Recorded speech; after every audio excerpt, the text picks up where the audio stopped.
right, welcome in, welcome in. Do not adjust your screens. I look this much smarter. Yes, and I am wearing some glasses, so you know I got some good takes today, my man. Anyways, if you didn't know, if now you know, it's Views from the Stands, your favorite show, man. And it's been a minute since we all got the boys together, and we are back and ready to go. I am your host, Stevie B, Steve Brennan. Sorry we're running a little bit late. We had a little bit of technical difficulties, but that's what makes live television and live shows so much fun because everything can go wrong, and it usually does. So anyways, now that we got that out the way, we got the boys in the building. We got Mr. G Mike in the building, and we got Mr. BC, and it is a very honor to have you guys all back together, and I'm extremely happy to see you guys all together. Man, we got a fun-filled show for you tonight, man. We're going to have some news about the Orlando Magic, making a lot of news. You know, BC's going to love that one. And, of course, Miami Heat could not be outdone, making some moves as well. We're going to start our breakdown of the mighty NFC East. And Mr. G, Mike, your boys are in there, and I know you're going to have a lot to say about that one with those dreaded Philadelphia Eagles. We're going to have another also fun-filled down bad debate. But before we get into all of that good stuff, and you know we got to pay some bills, Mr. G, Mike, let the good people know what you have going on, my man. Yes, sir. Guys, if you're into sports gambling, I run a Telegram channel where we offer sports gambling slips each and every day to get you winnings from $25 to $50 to $100 a day. It's just $10 a month, and we have an affiliate program, which is another way that you can make money as well. You'll see the link pop up in the chat if you're watching the live episode. If you're watching the recorded episode, you'll see the link pop up on your screen or my social medias. Just slide in my DM. We'll get a conversation going on how you can get started. Absolutely, absolutely, man. And that sounds great. And Mr. BC, I know you got some new stuff going on, too. Why don't you let the people know what you got going on, my man? Yep. I mean, obviously, you guys already know if you've been watching the show long enough. The missus and I got our small little business here in Central Florida. We got Brandes.media, your wedding and event photography, videography. We also do family formals, corporate events, stuff like that. We got you covered. Check out the portfolio at Brandes.media. Create those memories that last a lifetime.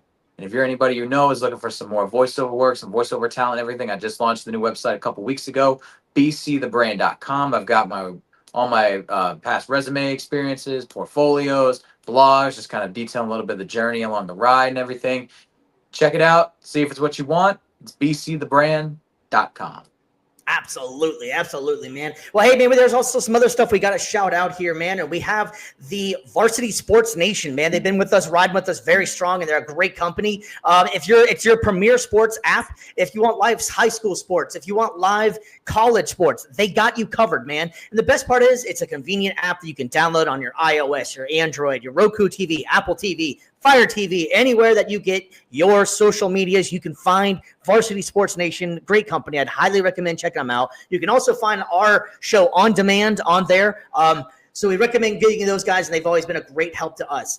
Last but certainly not least, we got Millions, man. Millions is another up-and-coming sports entity. They have a lot of interviews and a lot of ways and for you to be able to get in touch with all your favorite athletes and different aspects of that. So it's a really great company, so we're really excited to be working with them.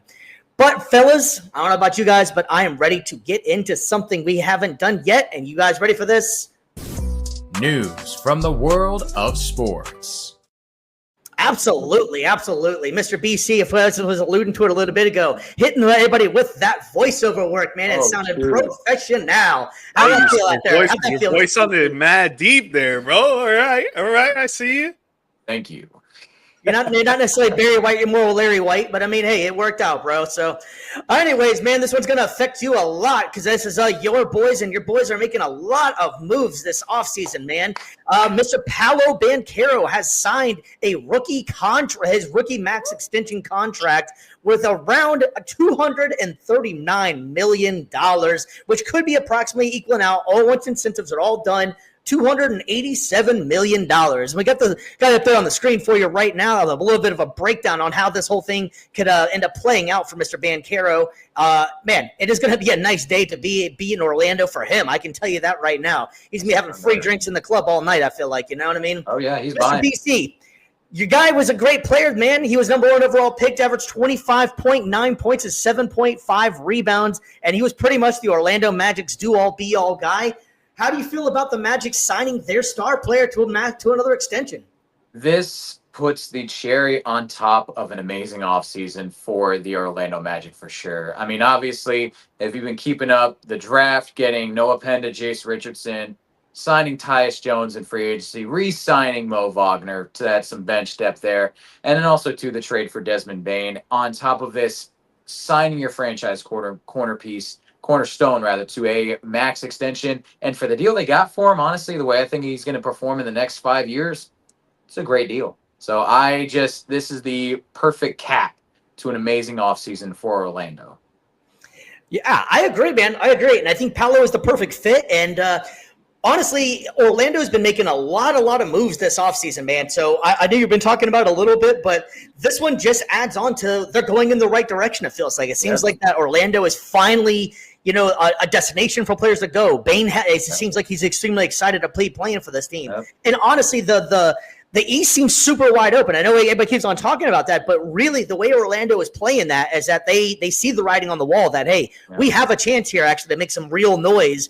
And I think it's awesome, man. Mr. G Mike, what's your thoughts on this one, man? Smart move for Orlando, man. Locking him in for the next 5 years is probably going to be longer than that, but right now, just the next 5 years. He's an incredible talent. A lot of people treat him as an underrated player, which I have no idea why. I think, in my opinion, he's top 15 in the league right now. He can facilitate. He can grab boards. He can shoot the ball. He's got to work on his three-pointer a little bit, which I'm sure he's going to be doing this offseason, but he could play defense.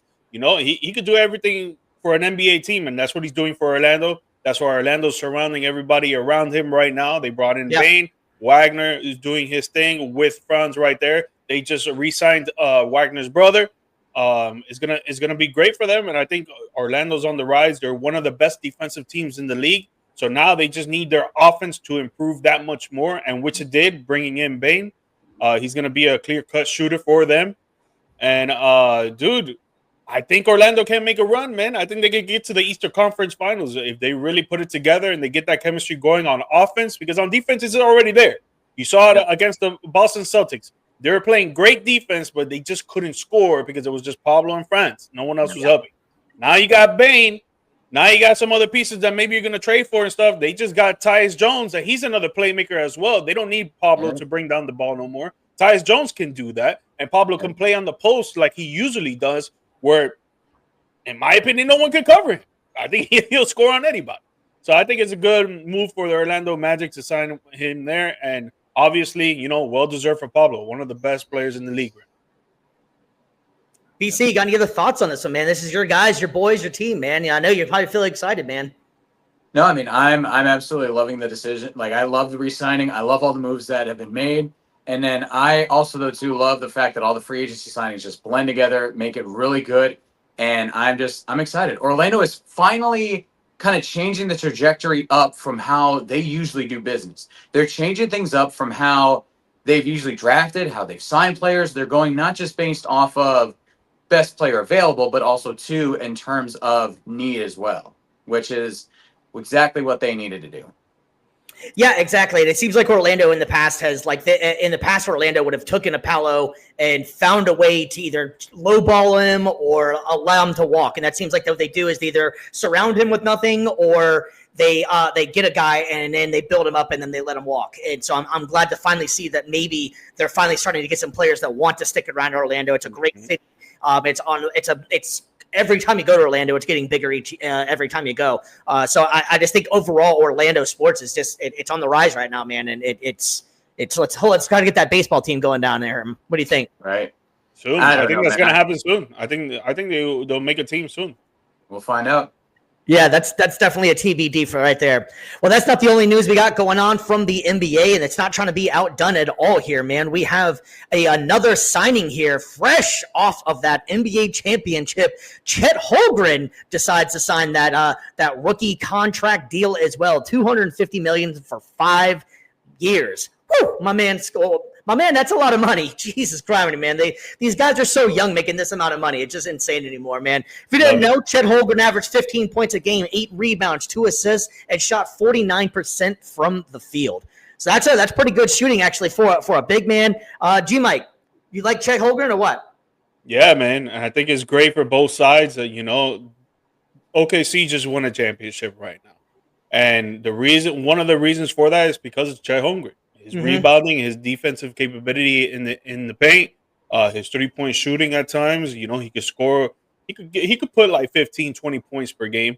But he's just a great asset for that team. They know that they need him for sure. And with Chet, he wants to stay around a team that's successful. And they, like I said, they just won a chip. He's gonna want to win more chips. And you know, to him, those are his brothers that he's playing around with. He's playing with one of the best players in the NBA right now, MVP, say Gilgeous-Alexander.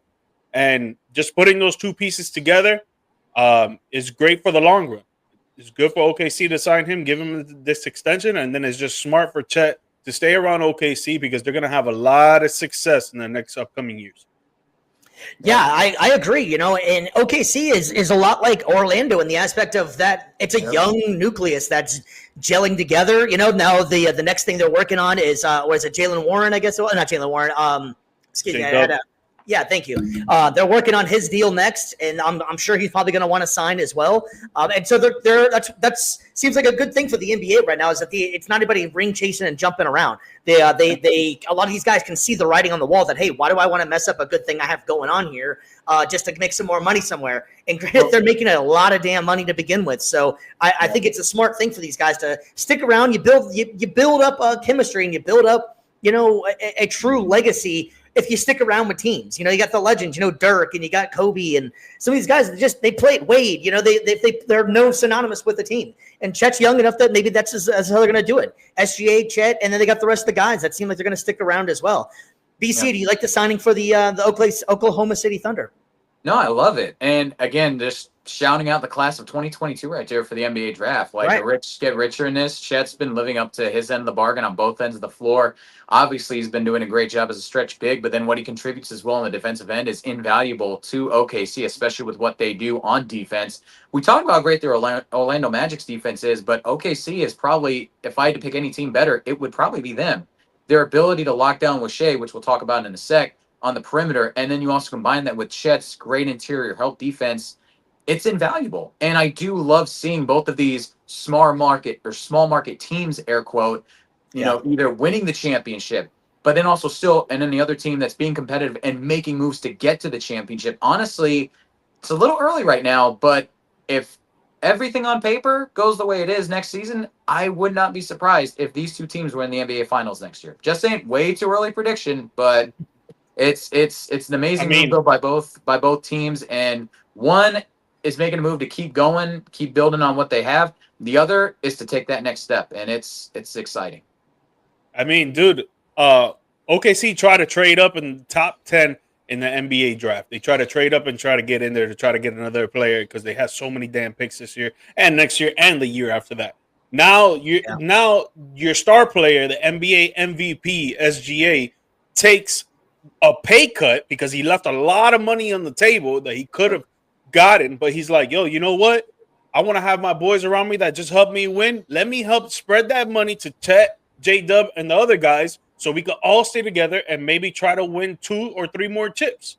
So it's just OKC's on the right path. They're on the path of winning. Like they're not just trying to do one and done. No, they're trying to be a dynasty, really. Yep. Yeah, and speaking of which, thanks for checking in as well. And we got a comment going out there saying OKC about to be a dynasty, and that's what the writing on the wall is right now too. But I mean, if you remember, also we kept on saying the same thing about Boston, and it just takes one injury, and Boston fell apart. Now Boston's rebuilding and stuff. I think OKC is a little bit different from how Boston was. Their contracts aren't as bad as what Boston's were. Boston kind of put themselves in a cap hell a little bit, and Boston's smart enough to make some moves to be able to get out of that. And especially this is the right year to do it, especially with Tatum out. They're probably going to be like a second-round team maybe next year. We'll see how that goes. Obviously, injuries can play a lot of things in there. But OKC, they add all these young players, and that keep on building up. So I think that OKC, it's clearly the trajectory is on building a dynasty. Do you guys think that's a little bit too early to start calling them a dynasty? It's only been 1 year that they did it. They've been to the playoffs a few times. Is it too early to start, picking them as the dynasty team? BC, what do you think?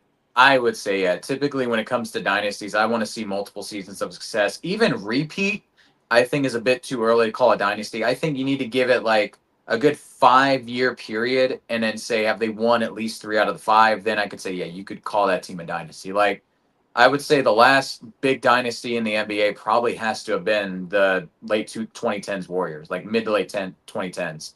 And then, the Heatles, the San Antonio Spurs, they've been pretty much a dynasty over 20, 30 years. But yeah, let's pump the brakes on the dynasty talk. They're on the right track. They had one of the most dominant seasons in NBA history. And if they keep winning rings like that, the dynasty talks are going to be a little hard to stave off for sure. Same question to you, Mike. What you think, man? I think they're on the road to it, man. They're all young. They're trying to keep their players around. They play amazing defense, and defense wins championships.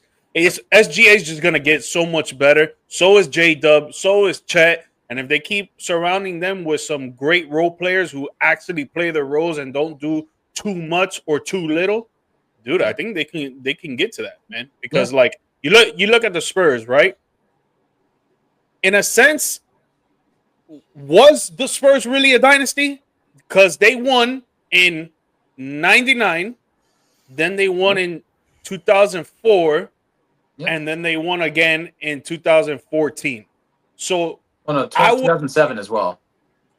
And 2007, I'm sorry. Yeah, they won I think 5 from the 90s to the 2010s. So I feel like a dynasty is like Chicago Bulls from 92 to 98. From Los Angeles Lakers from 2000 to 2003, like the Philadelphia 76ers in the 80s before then right after the Lakers, and then the Boston Celtics. Like I feel like those are dynasties. With the Spurs, it's like I understand why some people would call it that, but their championships were so spread out that it's tough for me to agree that it's a dynasty. But like, if OKC is able to back-to-back next year, maybe they lose the year after that, but then they go back and they win it again, and then next thing you know, they win it another back-to-back. I would consider that a dynasty. So just for fun here though too. So we'll switch sports then, because obviously the next big. You have a couple of sports right now going. You have the Tampa Bay Lightning, you have the Florida Panthers, and you have the Kansas City Chiefs. Mm-hmm. Are all three of those dynasties as well? Because a lot of people say that the dynasty for the Chiefs, they didn't complete. They didn't go 3 in a row, but they have gone to 3 of the last 4. I guess it was. I was. I would say it doesn't have to necessarily be 3 in a row, but just over a sustained period of time, and not just the team itself, but also too is the core the same. That's where I think for San Antonio you can say they're a dynasty, because it's Timmy, Manu, and Tony. Like those 3 plus Kawhi towards the end, David Robinson at the beginning. Those guys generally were that dynasty. Just like with the big 3 Heat, you could still classify them, I'd say, as a dynasty, because you win 2 out of 4 championships in 4 years. Like that's an impressive run for sure. I want to see more over a prolonged period of time, not just 1 year. Like they're on the road, like G Mike said, but let's see what they do next year, and then let's see what they do next 3-4 seasons, and then let's check back on it.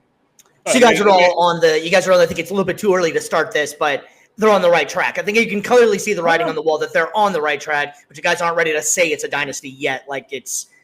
Yeah. Okay. I think that they're driving in the highway. The exit comes up dynasty, and they're getting off on that exit right now. Yep. That's what I think does happen. The only thing that stands in their way is unless there's like G Mike said, unless there's a major injury, or if just some team in the East just somehow comes in and figures out the plan to stop them.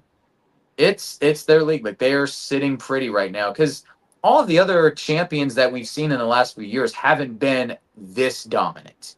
Like the 22 Warriors, that was kind of like, you could say, the big 3, theirs last run. Milwaukee Bucks. But that 2017? Oh, yeah. I'm saying, though, like, in recent years. Like, I'm talking, since, the turn of the decade. And then you look at the Denver Nuggets. They had one good season with Jokic. Yes, they've been back and forth to conference finals and stuff, but it was really one season. So, but even those years weren't quite as dominant as what we've seen with OKC, just because of their sheer ability, their depth, and the fact that they really dominate on both sides of the floor. Yeah. No, I get Yeah, what you. well, I mean, it's good to be an OKC, and not just for winning championships, but if you're a gamer, you'll appreciate this. Mr. SGA is going to be officially gracing the Surprise. NBA 2K26 cover. So not only did he get a contract extension, not only did he win MVP, he's a champion, and now he's going to be the champion of 2026 for the video game world. Do you guys feel like there's any curse or anything with this? Because it's weird how that Madden curse thing worked. Everybody gets super scared about it. Basketball, it seems like it doesn't really happen as much as it does in football. BC, how do you like this? You think it's a smart move for SGA? You like the call for who should get it? Of course, it's a smart move for SGA. Like, shoot, if 2K called me up and said, "You want to be on the cover," and I might like me, I'm like, heck yeah, give me that extra money that comes with it. You're telling me like there's a reason why he was happy taking the hometown. You would have discount. all Orlando Magic gear, from hat to Gosh, glasses to bandana, just covering his face, jersey. Oh my gosh, yeah. But honestly, like there's a reason why he took the hometown discount though with OKC. He's making bank off of sponsorship deals now. He's got the 2K thing. As far as curses go, I don't believe in curses in general, but like, and, yeah, at me on that one. But I feel like with football, it's a little bit easier to blame it on the Madden curse just because there tend to be more freak injuries in football than there are in basketball. So, but yeah, this one was a no-brainer. Like Steve was alluding to earlier, NBA champion, NBA MVP, NBA Finals MVP, and scoring champion. Like this was the guy to do it. If Jokic would have won the MVP, I could maybe see your argument then for, a 4-time MVP being on the cover, but it's SGA's year. He deserved it. I mean, Jokic being on the cover, man, doesn't really catch my attention. Doesn't move the saying? needle for you. It's definitely What if SGA. he was riding on a horse? What if he was riding on the horse instead of the that'd be hilarious. That would be man. hilarious. There Hey, we but go. shout out to Melo too. They got a Melo edition. Shout out to Melo, man. He's been on the cover of NBA Live, NBA 2K, freaking there's like 4 different games that it's been from here to like too, right? 2000. Yeah, College basketball, yeah, you're right. Yeah, college basketball, that's right. It was They're cute. college basketball, NBA 2K, NBA Live, and NBA Street Home Court. That's right. Yeah. Four games that he's been on. So shout out to him too. And then Well, Angel Reese got it as well. So congrats to her. Mhm. But definitely SGA deserves it, man. Like Steve alluded to, NBA champion, NBA MVP, NBA Finals MVP, NBA all first team. Like this guy was just crazy this season, man. It was unbelievable to watch, and honestly, he well deserved on the NBA 2K cover athlete. Yep. Yeah, I know. I totally agree. I think this one was the absolute best choice that he could have made this year. Just going off of the year, and it just happens to work out that he won the championship as well. So it makes it easy whenever you have all those accolades. And he's young and relates to the younger crowd, and I think SGA just seems like he's a really marketable guy. That he's already got a few other sponsorships going now. You'll probably see a lot more ads coming in, especially after winning the championship. But he just seems like a good dude on and off the court. He's well spoken, just does everything. Seems like he's really does everything right. It seems like for the most part. So really happy for SGA this year, and hopefully continue success because we need good young players in the NBA that set good examples and play the game the right way. No matter what people say about the free throw stuff, that's not his problem. Fix the rules if you want to fix it. Otherwise, he's playing the game the way it should be played right now. Yep. All right. Well, we have another major move out of the NBA. And Mr. G, Mike, I'm going to have you take the lead on this one since you are our Heat aficionado. Yes, sir. Let the good people know what the MIA Heat did this couple days ago, my man. They finally did something. Man. Because, man, I've been praying, man, since the start of last season for us to do something. For Pat Riley to wake up out of his REM sleep or whatever the hell is going on, man. God, man. No lie, I thought he was senile for a little bit. That's the fun. Dude, man, Norman Powell traded from the Los Angeles Clippers to the Miami Heat for Kevin Love, Kyle Anderson, and a second-round pick to the Utah Jazz. It was a 3-team trade. John Collins went to the Los Angeles Clippers, which, by the way, I thought that was a good pickup for them.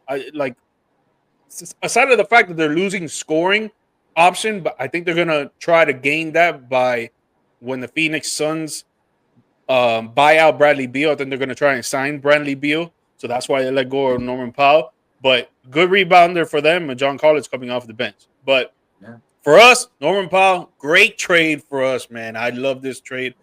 We needed another scorer, another consistent scorer that can put up 15 to 20 points per game. Next to Hero, we're putting up 20 to 25 points per game.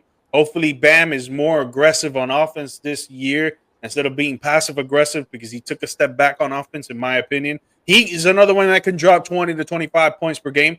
And then if Andrew Wiggins, a lot of people want to knock on how he played with us off the trade of Jimmy Butler going over there to Golden State and him coming over to the Miami Heat.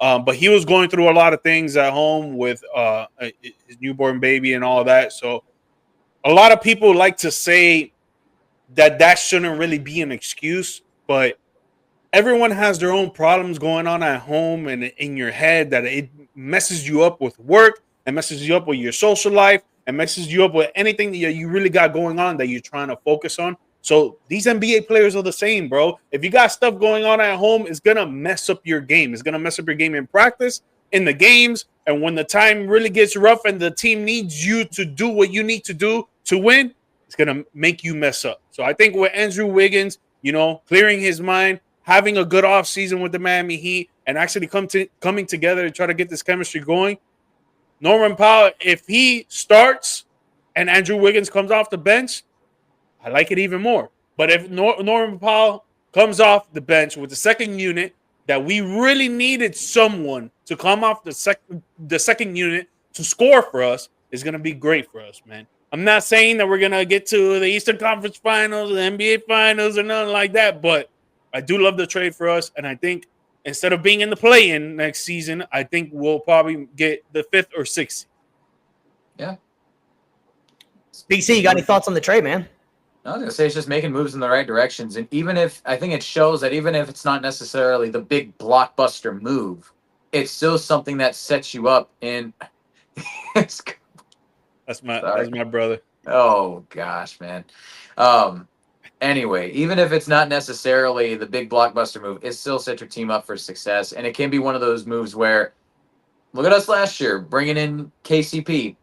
Everyone was thinking it was going to be a great move. Didn't have a great season, but we ended up using him as part of the Desmond Bane trade. So, it could be one of those things where even if it's not a high-impact signing this year, you never know what it could be by next year's end. But real quick, before you go, Steve, if you guys don't know, we have created $69 million in cap space for next season, the 2026 NBA free agency. And if you're telling me that that's not going to help us next year, well, according to your brother here, you guys won't see the playoffs for 5 years, so you might need to get yourself in check here, brother. how much you want to bet on that? Oh, shoot. I'm a gambling man. He knows you all Hey, too you know well. what? You got a Telegram channel, too. Did you tell the good people about that? Yeah, I already did. I'll tell them again at the end of the show. There we go. Absolutely, man. But I like the move all around, really. It's kind of crazy to think that Kevin Love is still getting traded for in the league. Honestly, Yep. That's I think the most mind blowing thing out of this whole thing. I've always been a Kevin Love fan, but if you could have told me that he played for the Heat, I guarantee you probably 50% of the people that watch NBA didn't even know where he played. So let alone the guy's still out there. But hey, that's what makes the NBA great, man. He can still make a lot of money being on the bench and coming off and making a couple shots, man. So if there's a kid out there, anybody listening that can shoot the ball, keep on shooting because you could be Kevin Love one day, Yep. I think they're gonna buy him out, and I think he might go to the Lakers. That'd be fun. Put him back, LeBron. I could see that one mucking out maybe or something. So he gets traded to Dallas, and then you guys get LeBron and Kevin Love and trade Cooper Flag away. Apparently, that's. Come on now. Why are you gonna put that bad juju on us now? I'm just reading the tea leaves, as the youth say. Shit. Yeah. Speaking of old Cooper Flag, though, did you guys see that that NBA summer league game was the highest tickets in summer league history? It was Bronny and Cooper Flag. Yeah. Of course. Did you see the Caitlin Clark versus Paige? Paige Becker. Yeah. So did you see that they had to move the game to the Mavericks Arena? I didn't. No, I didn't get a chance to see that. Man. Yeah. Instead of in the Dallas Wings Arena, they went to the Mavericks Arena because it was sold out, and they had to sell way more tickets. That's See, awesome, man. Good for them. You know, bringing in a whole bunch of extra fans and stuff. And apparently, to the rest of the WNBA, they don't like her. So you know, apparently she's the number 9 shooting guard. Right? She's the number 9 guard. Apparently, jealousy is an ugly thing. That's all I'll say. You know, be happy that your league's succeeding. Don't be mad that somebody else just happens to be the most popular player. Like, I'm pretty sure Paolo Banchero is not mad that LeBron James or Jokic or these guys are the face of the league because he's doing pretty good right now. Just saying. That's a whole different conversation for not on podcast level. But I would not start right now. So let's move on to the next segment. We've been doing all right with getting subscribers, and please like and subscribe, and we will not go through that one for you guys on here. But G Mike, you got anything extra for anything you want to wrap up with the Heat or anything like that? Because we're going to move on to our big breakdown segments, man. Nah, man, just a great trade. We're getting Norman Powell. It makes us a little bit better. I don't think it's a whole lot better, but like you mentioned earlier, the East is wide open. So let's see what's up. What's up. No, I totally agree with you guys. And so we're going to go ahead and get – appreciate you checking in, man, because usually it's hard to get G Mike flustered over here. Not saying something or something. So. Hater. I'm always saying something. Well, we're going to go ahead and get checked in on our next segment. And it's a segment we started last year, and it went pretty well. So without further ado, this is our – NFC East break. It's the division breakdown of the NFC East. Yeah, man. So if you guys do not remember, we have the world champions coming out of that NFC East, and that is Philadelphia Eagles. Man, they had 14-3 last year. And, man, they made it all the way to the Super Bowl, if you didn't already know that one. So a little bit of rundown of the 2024 season. They were 187.9 yards per game. That's 29th in the league. They averaged 179.3 rushing yards a game, which was good for second in the league, which is extremely surprising. Who the hell ran more than the damn Philadelphia Eagles did? I don't know who the hell did, but I thought that was kind of wild when I saw that because just how much was good. I only thought I could think of maybe the 49ers possibly or something maybe. I'm not sure, but either way, it was pretty amazing season for them though. They were 27.2 points per 27.2 points for, which is seventh in the league, and 17.8 points against, which is good for second in the league.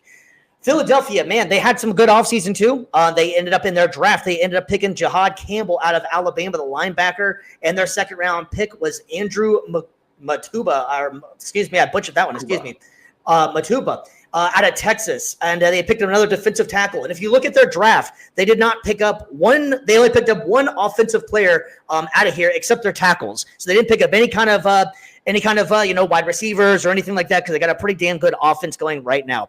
Yep. Mr. G Mike, I know that's going to kill you and pain you to talk about these guys, but let's go ahead and get started with this, man. The Philadelphia Eagles. How do you like it now? What do you think they did last year compared to this year? And can they continue it again?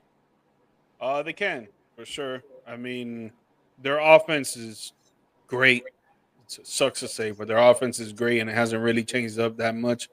Saquon's going to be Saquon. Jalen Hurts is a great game-managing quarterback, but he showed a lot during the playoffs and in the Super Bowl. He showed that he can stunt out there. A.J. Brown's still around. Devontae Smith is still around. The O-line is still probably top 10 in the league. Their defense is still great as well. They did lose some players, but they got some in return. Their drafting is always great for the last, 3-4 years. Absolutely, yep. Yeah, so to me, they can make a run at back-to-back, and especially in a little NFC weak conference.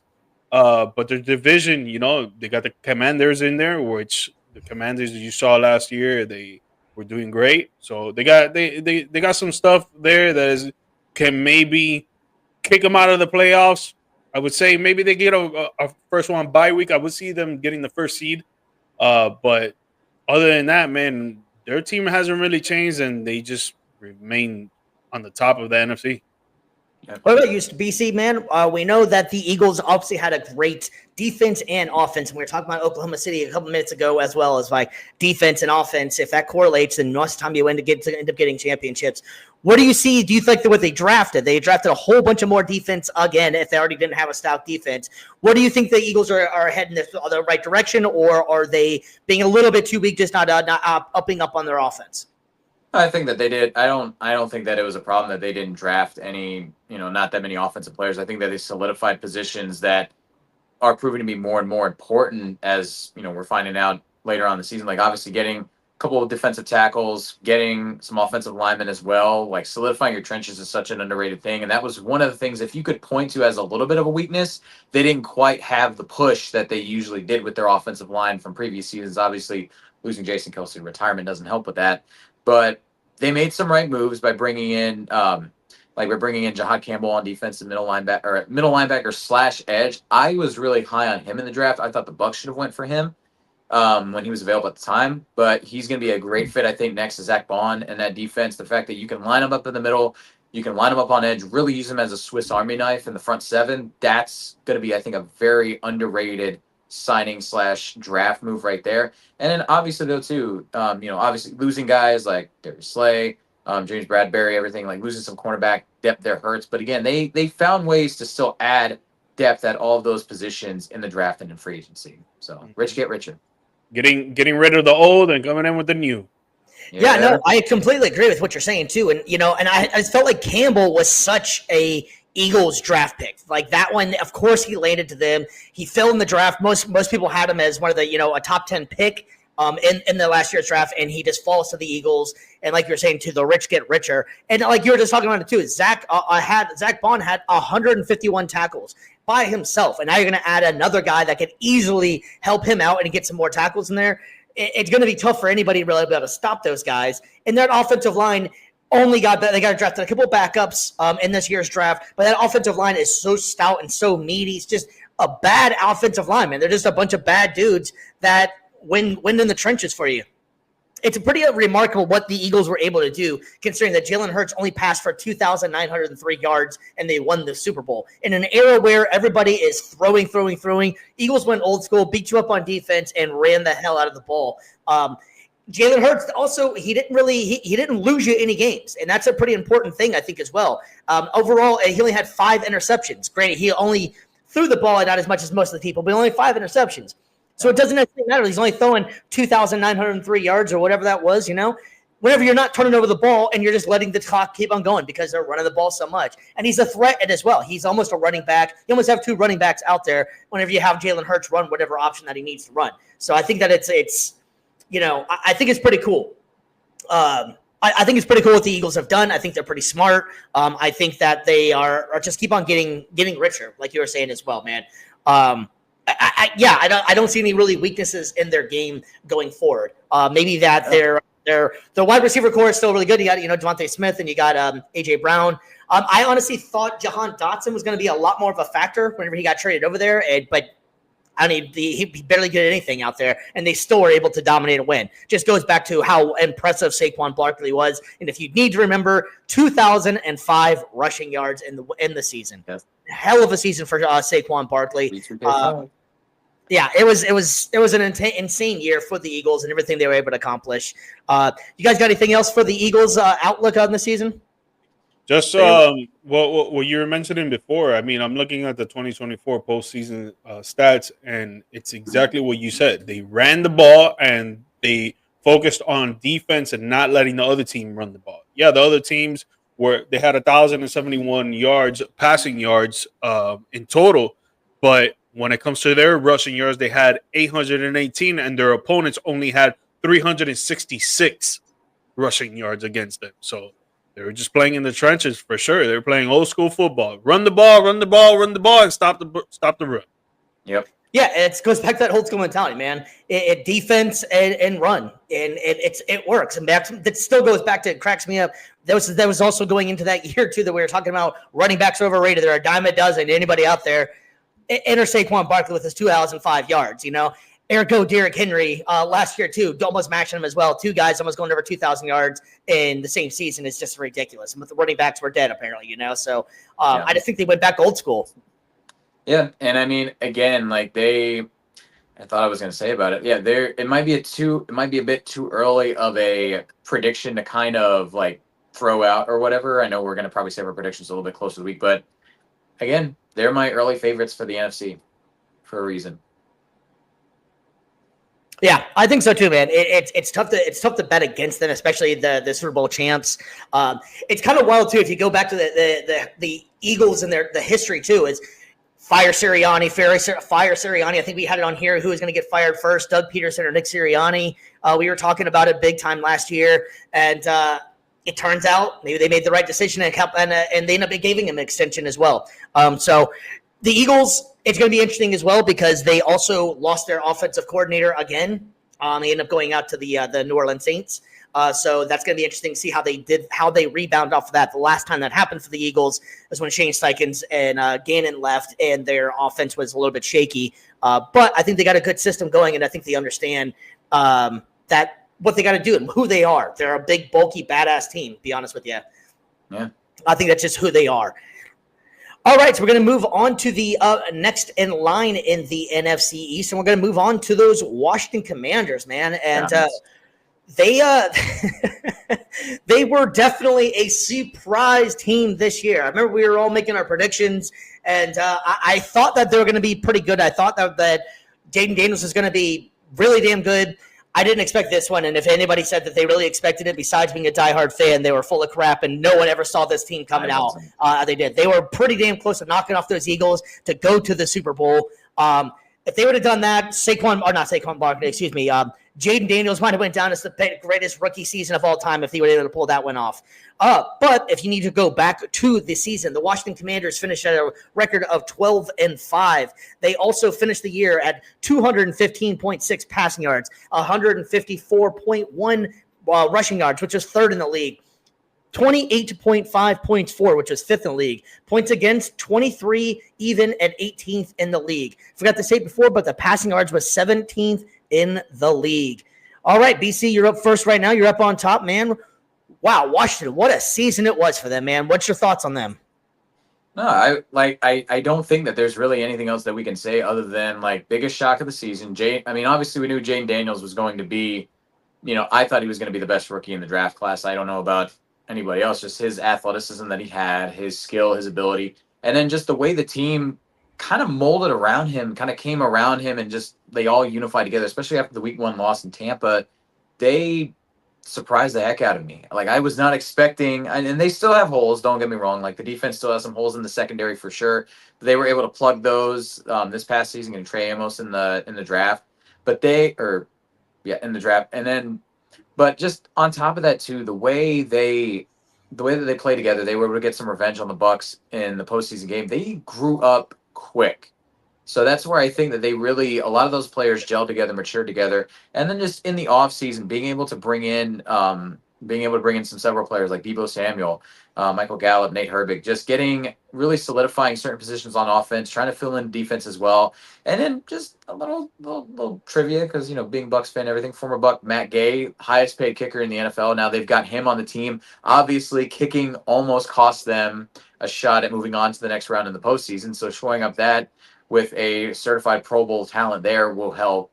They've made all the right moves, and now it's just going from 12-5 and taking the next step in wildcard berth and taking the next step to division champion and upsetting the Eagles.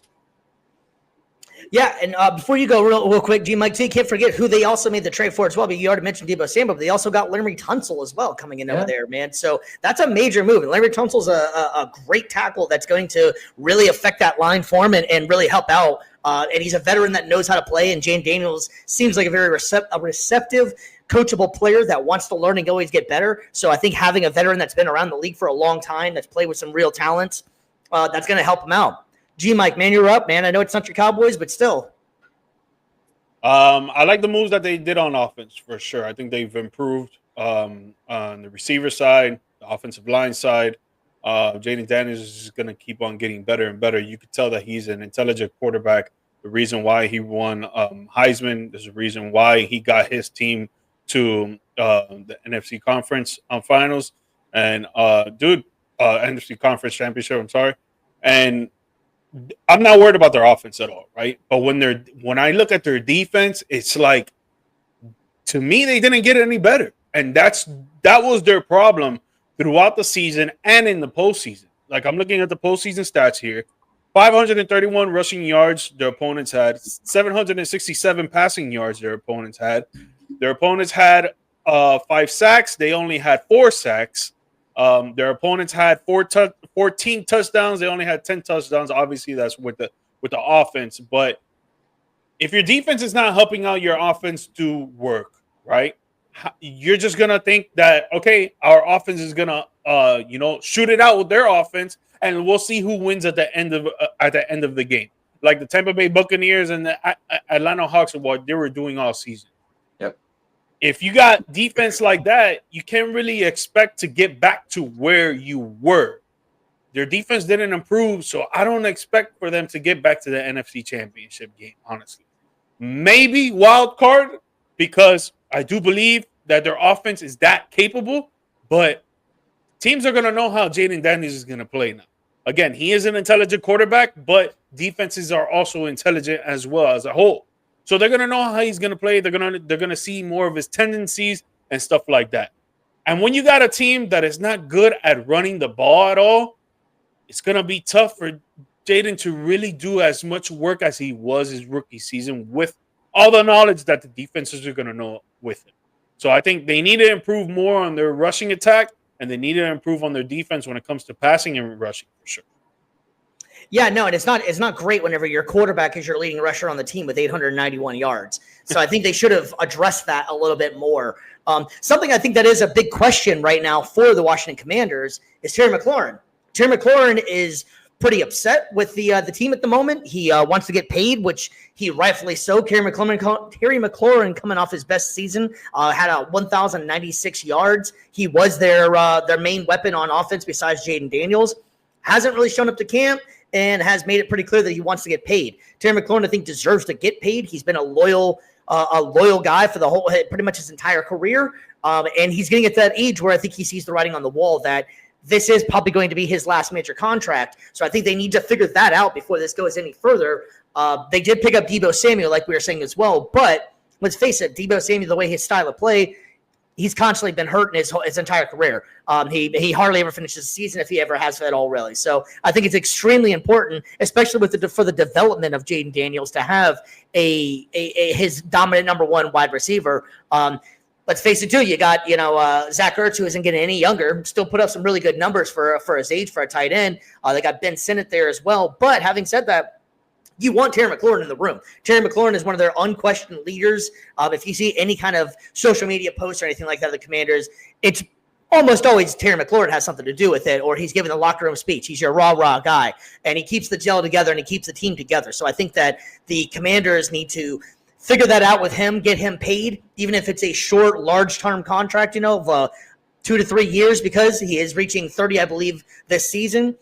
So if you want to get him to 33, but giving the man his money, he's helped out the team as well, and he just has coming off his best career year. So there should be no reason why I don't feel like that he shouldn't be getting paid. Now, he's not going to get paid like Jamar Chase, Justin Jefferson, but, make him fourth or fifth best guy.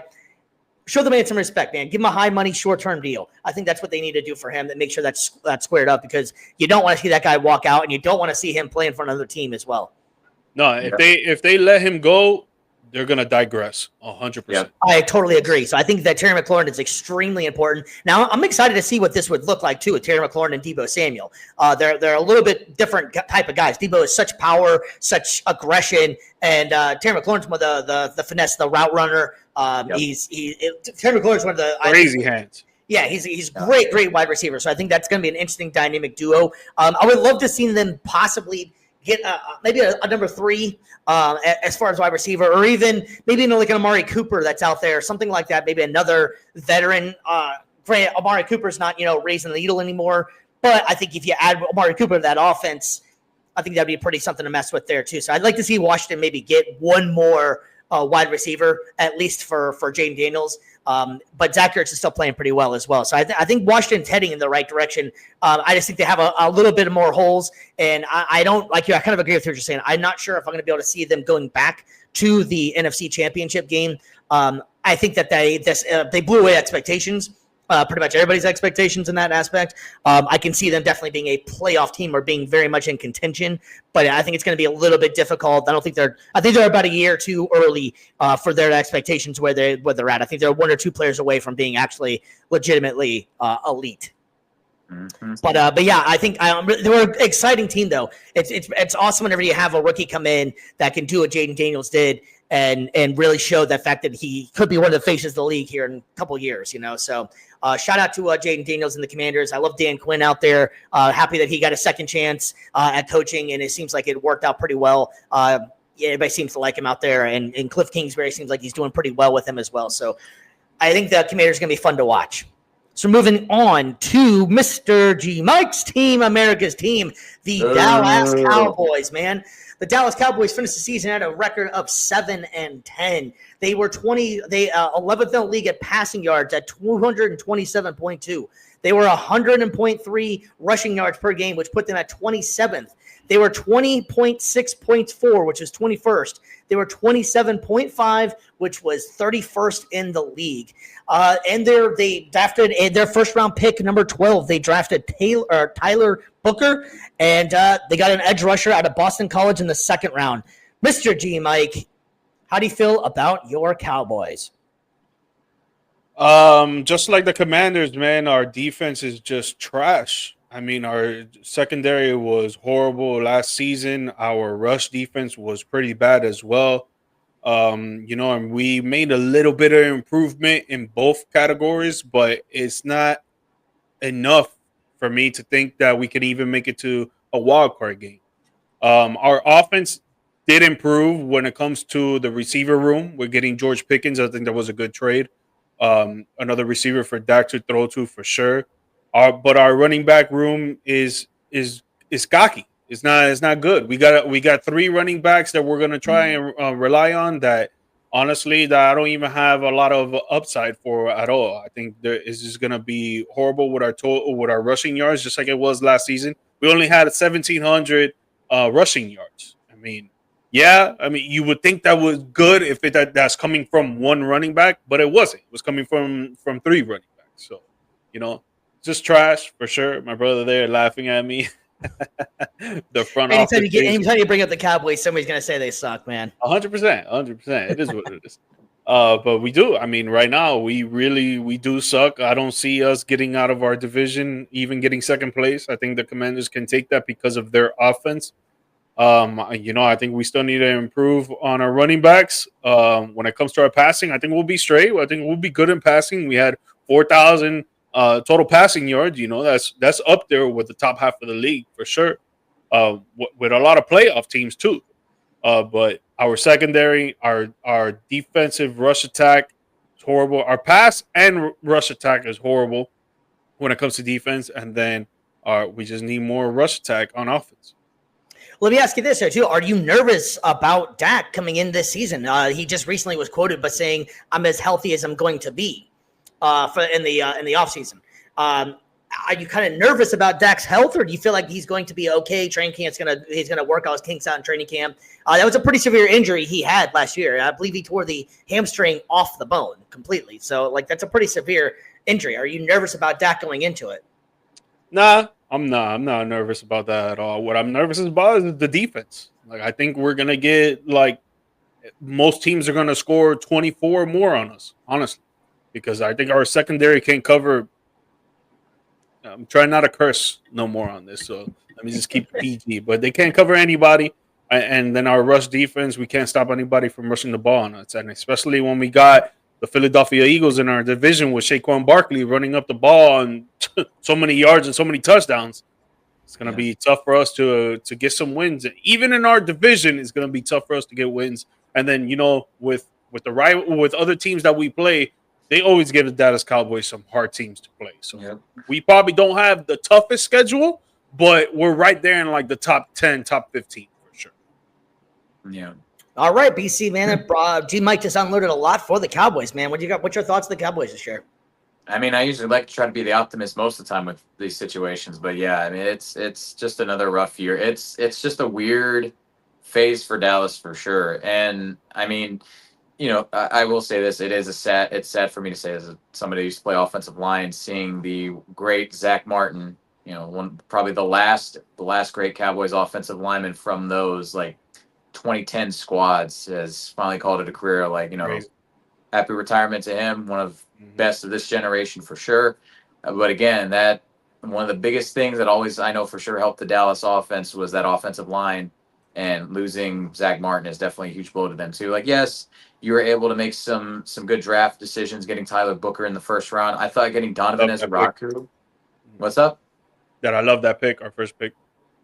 Yeah, I mean, I like that. I like getting Donovan Ezraku as well in the second round though too.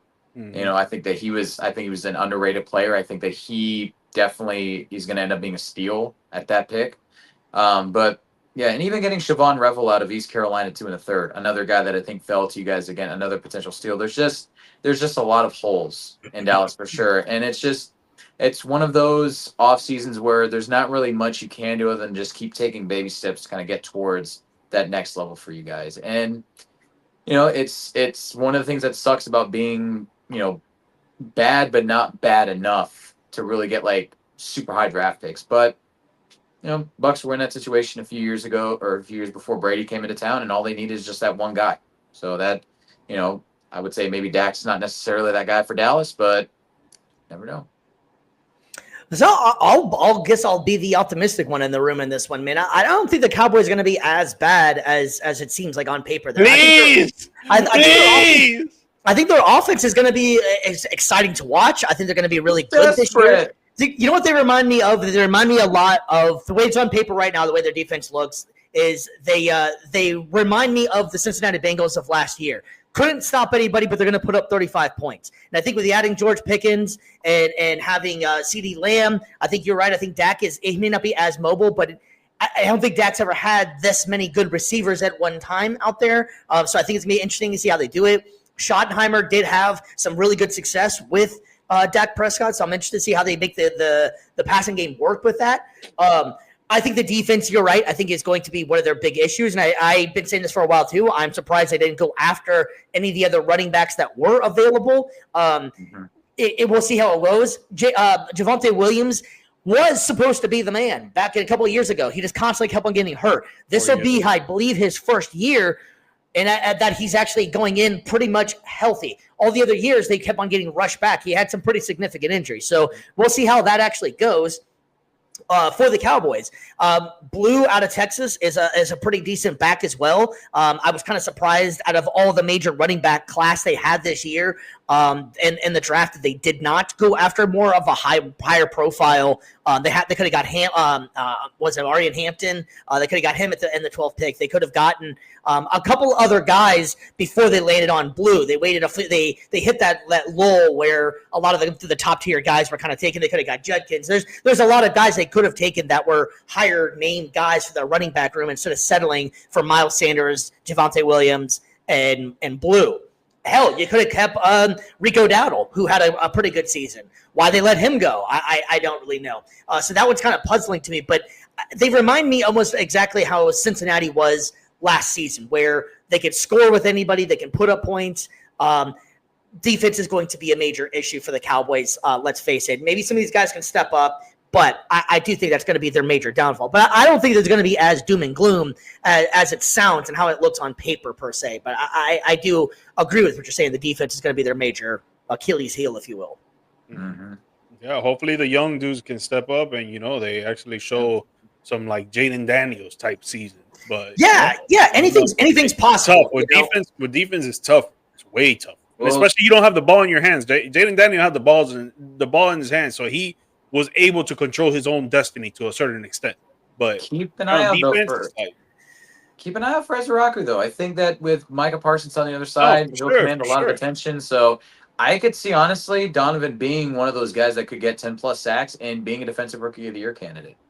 But the thing is, we're not going to be able to stop anybody from scoring when it comes to passing the ball. Like, we're not going to be able to do anything. Like, Trayvon Diggs is probably not going to come back till Christmas or Thanksgiving. We got to rely on Darian Bland. We still have – we let go of Javon Curse. We're still trying to get another corner because there's rumors that we were trying to – we were even trying to go for Jalen Ramsey. That didn't happen, obviously, because our front office is cocky and they don't do anything. And then we're trying to get back Stephon Gilmore, but the guy's like 35,000 years old. So why would we go for him unless you're trying to bring him in for some veteran presence so they could teach the young cats, which I understand there. But still, man, like our secondary is going to be trash. I think our defensive line is going to be a little bit better, but I don't think it's going to be that much better. Yeah, it's gonna be. It's that's what makes the NFL so much fun is that it's so unpredictable and you never know what can happen. One of these guys could all of a sudden, like you were saying, Azaraku can make the step up and him and Parsons just wrecking machines and it won't be as bad. I do love the offense for the Cowboys.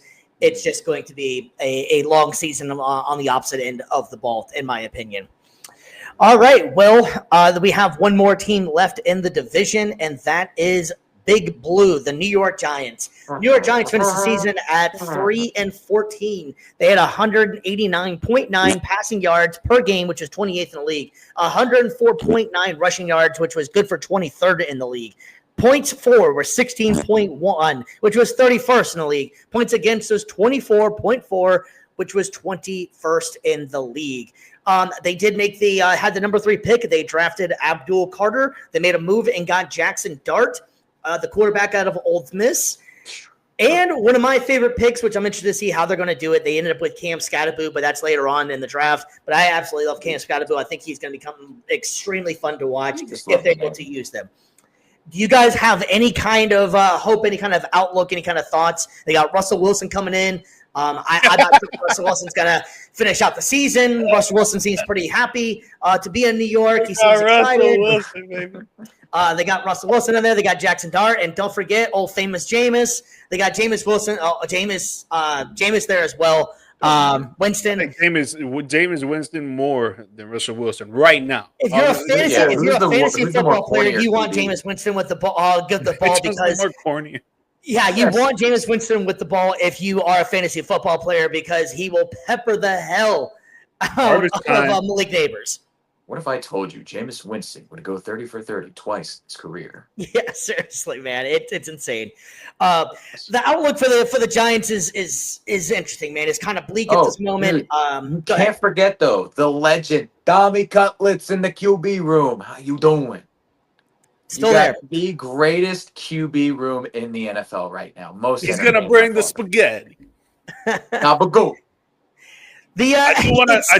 I do want to say though, I think that they're going to be one of the best defensive lines in the league. I think they're gonna stop the run a lot. I think they're gonna be probably maybe top 5, but for sure top 10. I think that defensive line room is insane right now. Of course, if they don't let anybody go, because there's been rumors that they're going to trade. I always forget how to pronounce his last name, but number 5. Thibodeau. Yeah. Oh, Thibodeau. If they keep all of them together, him, Abdul Carter, and what's the linebacker's name? The one that came over from the Panthers last season. I have it in here somewhere. Oh, Brian Burns. There you go. Thank you. Yep. If they could keep all 3 of those guys, bro, that defensive line is going to be crazy. They're going to stop a lot of run. Yep. A lot of runs. Well, it all starts with Dexter Lawrence up front like that. That's right. I forgot. Yeah. I forgot. How could you forget about Sexy Dexy? That's crazy. Oh, Sexy Dexy, my boy up there. Big chill. You can't be sane. Get in my belly. No Diddy. Yeah, I mean, they definitely can only go up from with the defense, man. Just looking at some of the stats on like just the Giants in the offseason right here. Their season last year, they had a total of 301 first downs. The opponents had 331. They had 104 rushing first downs. The opponents had 129. Almost every statistical thing in their defense was bad. They couldn't score. They just were flat out a bad team and somehow managed to screw with the Colts. And I don't know how the hell we lost that damn game, but that's another story for another day. But anyways, man, the Giants are one of those teams I think that they will improve on their record. I don't think that they'll finish 3-14 again like they did last year. I could see them being a 5-6 win team. No, I can see them. I can see them eking out some games just because of the strength of schedule. They're going to have a weaker schedule. Maybe Russell Wilson. I mean, if you remember last year, Russell Wilson did have a couple good games for a little bit of a stretch. Maybe Jackson Dart can learn from Russell Wilson a little bit and kind of comes into his own. You never know what can happen with that. But I think that the Giants are still a ways away, but I just don't feel like they're going to be as bad as they were last year. No, there'll be baby steps, but I think that they'll be marginally better, I think. But Giants country, let's TBD. I don't know. Yeah. I think they're going to still be ass. Yeah. Yeah, I mean, I don't have too high hopes of them, but I do think that the Giants are going to be better than they were and at least somewhat watchable. Do you guys have any thoughts on Jackson Dart? How do you think that's going to play out? Do you think he's actually going to be any good? I mean, he was pretty good at Ole Miss. I don't know, but as a rookie, yeah, as a rookie. You mean later on? I don't envy him right now. Having to sit in that quarterback room, I don't know. I hope he survives the season. I don't think he plays at all. Yeah. Would you guys play him? I mean, it's tough, man. Like some rookies outshine everything that you think about a rookie, like Jaden Daniels, and then some rookies really just are super cocky and they can't do anything out there on the field. Mm-hmm. And if you're, New York, a lot of bright lights. You don't have a good offensive line like that. It's decent, but it's not great. You're going to get a lot of rush coming at you. Yep. I don't know, man. I don't know. I think one thing Jackson Dart does have in his favor, though, is Brian Daboll. And Brian Daboll did have Josh Allen when Josh Allen was when he was still in Buffalo. Mm-hmm. Josh Allen learned a little bit. Now they have definitely different coordinators. But having said that, he can. Brian Daboll seems like he can use a mobile quarterback. Whenever not Jane Daniels, excuse me, Daniel Jones. Whenever he wasn't hurt, there was some flashes with Brian Daboll and Daniel Jones. And I think Jackson Dart is a more athletic Daniel Jones esque. I think he could be a better player than Daniel Jones was in New York, but New York definitely still has a lot to do for them to get to the next level. Yeah, I mean, I hope I'm wrong. I hope I'm wrong. I hope he gets to play, and I hope he all shines. But I always want to see everybody ball out. But the way that it's just all set up there in New York, I just think it's a recipe for disaster if they put him in there. Yeah. You sign two quarterbacks in the offseason, might as well try to play it with them too, and then let this dude learn behind them and the coaches. Maybe wait till next season. Oh, you know what? Yep. We're gonna let these two guys go. We're going to keep Dart, maybe draft another QB in the 3rd, 4th round next season to have a backup behind him. But now we're going to go on with Dart, and we're going to give him all the confidence. But for now, let him sit back, let him watch, let him learn how to be a pro, let him know how the NFL season plays out, and then maybe later on give him some time. Yeah, you're literally sitting behind 3 other quarterbacks. So it, like G Mike said, it has to be like in case of emergency break glass type situation. So exactly. Yeah. And as far as, like again, the season outlook and everything, like it's just marginal improvement. That's what I see. Yeah, I think they'll be able to win a few more games, but I'm not expecting anything major from them.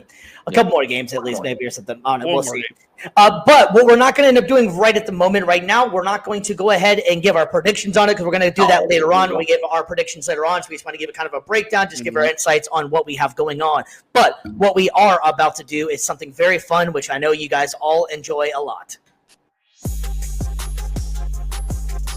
It's time for the Down Bad Debate. In this week's Down Bad Debate, I love it. I love this. A lot of love fun, it. You worked on that. Yeah, I thought that worked out pretty good, actually. It was. Let us know what you guys think of this stuff. Man. We're trying to always improve and make it sound pretty good. And I thought that was good. That was a good segue there. Tell us what Mr. BC did really well on these ones, and we kind of put the graphic together. So always trying to improve and make things better for you. And now we got the audio going with it as well. So we're excited about all these different improvements and any kind of comments and shout outs out there. We really appreciate it. But having said that, since our good fella, Mr. BC, introduced it, it is time for our down bad debate of the week. This one is going to be a lot of fun for us here. And let's see here what we got here. We're going to make it a little bit clearer for you. As pictured up here, who is the worst, not the best, the worst player pictured below? You got Dame Lillard, Chris Paul, Russell Westbrook, Gary Payton, Isaiah Thomas, John Stockton, Steve Nash, Kyrie Irving, Jason Kidd. Now, these are also, just so a little bit of context in here, is that these are all players that they might not have played for this team. Obviously, Lillard doesn't play for Portland anymore. Paul doesn't play for the Suns. You get the idea here. Just having a little fun with these debates here. All right. BC, you're up top. Guess who gets to go first? BC, who is the worst pictured player below? Oh my gosh. This is gonna be a tough one for me. Like for me, it comes down to two players. So I'm doing this is everyone's at their peak. That's what I'm gonna assume. And I would say for me, it comes down to, this might be sacrilegious, but Damian Lillard and John Stockton. Those are going to be the two that I whittle this down to. I think that the fact that all of these guys, everybody else kind of on the list, gives me some combination of better defense, better passing, or better scoring, for lack of a better term. I'm going to give it to John Stockton just solely because I think that what Dame gives you on the offensive end with scoring, with the deep shooting. I know Stockton was like a 38% from three, but the fact that Damian gives me deeper range in addition to his scoring output, I think just cancels out a little bit of what Stockton does. And I feel like for Stockton to be most effective, that's the other thing, that he's always tended to rely more on Karl Malone to have a lot of those assists as well in the pick and roll. So I think that the fact that Damian gives you more without necessarily needing a co-star to be great, I'm going to give him the slight nod there. So I'm going to go ahead and take out, or rather dub John Stockton the worst of the group. That's kind of mean there, man. But because John Stockton was a bad dude. I'm gonna go. Mine is going to be Russell Westbrook, man. I think Russell Westbrook, out of these guys, is the least efficient guy out here. Now I know he puts up all the numbers that he's had. No average. He averaged. Now hear me out though. Here too though. I mean Russell Westbrook. Sure, he had the triple double seasons and all that good stuff. But whenever you're getting 52 shots to get all your points and you're averaging, I'm taking out Russell Westbrook in this one, man. I think Gary Payton was my runner-up. If I had to choose anybody, Gary Payton would have been runner-up, just because I don't think out of all these guys, I think his offense was probably the least. But Gary Payton had great defense. But the best defense of anyone pictured there. Yeah, I could easily buy that one. Without a doubt, he definitely isn't there. But if I had to remove one of the guys, it would be Russell Westbrook. I cannot do that to Steve Nash. Steve Nash is probably my top 4 or 5 favorite players of all time. So I can't do it to him. So I'm taking out Russell Westbrook. So I love players that are two-way players, right? But in this picture, most of these players are just either great defensively or great offensively, right? Most of them. There's some that are great both sides, but not like to the standard of like greatness on both sides. Like one's good at defense and great on offense, or one's great at defense and good on offense, right? But when you got players like this that are just good, great on one side and like decent on the other, I gotta go with the offensive side always. So I would have to take off Gary Payton here. Yes, he was a great defender and he could stop a lot of these dudes. Maybe from scoring, instead of 25 points, maybe they shot it down to 15, 18. But he had no offense like that was putting up numbers to help teams win when it comes to scoring the rock. So I got to take Gary Payton out. Great defender, but his offense, a little cocky. Yeah, I agree with that as well. I was saying as well, Gary Payton or Gary Payton was going to be my pick as well, I think, in here too. But I could easily see getting rid of maybe even Chris Paul as well in this one. Okay. I think Chris Paul is a great general on the floor. Chris Paul is definitely one of the top players. I think you can put him in that top 75 or whatever number they're at this point. Love Chris Paul, but I think out of these ones, I would rather have somebody else. But I'm going that would be one of my runners up. So just so we can make sure we have a recap of this one right here, Mr. BC, who's your pick on this one? On this one, I got to go with John Stockton. I think that he was just a little too reliant on pick and roll with Karl Malone to be considered as dominant as some of these other players who I think have shown that they can carry the load with or without a second star. I'm going to go with Russell Westbrook. He's just too inefficient for me on the offensive end. Yes, he's one of the best athletes. He's definitely probably the most athletic and best athlete pictured below, but I would much rather have somebody a lot more efficient at his position, and he's a horrible dresser. Hey. I'm gonna go with Gary Payton here because I love his defense for sure. Best defensive player here in the picture, but this game is all about scoring buckets. And to me, if you got one of these other players that are scoring 30 to 35 a game, man, I gotta go with the other players. So I'm taking out Gary Payton. Real quick, who's the best? Just pick. Don't make it a description detail. Just pick. Steve Nash. I'll say Chris Paul.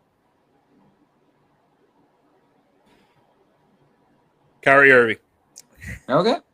That's it. Everybody went a little bit different here, or something like so. I like it. Kind of fun there. I'm surprised no one picked Jason Kidd to get kicked out. That Jason Kidd was. I don't know. It was a great player. Don't get me wrong. Coach my Mavs. It's won a championship with my Mavs. I love Jason Kidd, but it's just. I don't know. I feel like his game was replaceable. I feel like he was just you don't think so? No, man. This guy led the Nets. If it wasn't for him, the Nets wouldn't even touch the playoffs, bro. Yeah. Wouldn't even touch it. Because the way that he facilitated the rock and he ran the offense, bro, it was like defenses were just like, bro, why is this guy open? Now we cover this guy. Why is this guy open? Now we cover this guy. No, this guy shooting the three. Yo, what's up with the zone? What's up with the man-to-man? No, this guy's just picking off the defenses because he's just so intelligent, which is why he's a coach, which is why he won with the Mavs. Great example of a carry job before guys like Braun were doing it. So, yeah, no disrespect to J Kidd. He's coach my Mavs, and please stay in there because they were talking we're going to go to New York. So, shout out to J Kidd. No disrespect to him. I just would have thought out of this one, someone would have picked Jason Kidd. Well, New York already got Mike Brown. Yeah. No, I'm just saying in general. Like there was even the thought that there was there or something like that. I think Jason Kidd is right. It's a good man for the job. Oh yeah, and he played for the Knicks. Yeah. All right, ladies and gents, that is going to wrap it up for a Wednesday edition of Views from the Stands. We really supremely appreciate everything you guys are doing, watching, and people checking in, making comments. Our subscribers been on the rise for a little bit, and please give us a like and subscribe. Enjoy it. Tell your friends, tell your family. We need everything that we can get.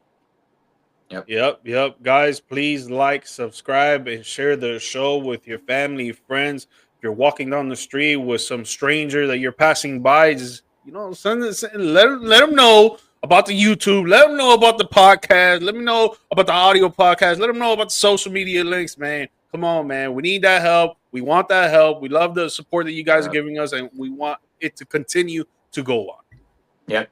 And if you guys want to keep commenting, you guys want to keep hopping on, you guys want to hop on the show at some point though too, just feel free to reach out. Let us know. We'd love to have you guys on. We love the extra feedback. We love the extra commentary. It just adds more to the conversation. That's the point of the show. It's for fans, by fans, and that's how we all get better here. So, feel free.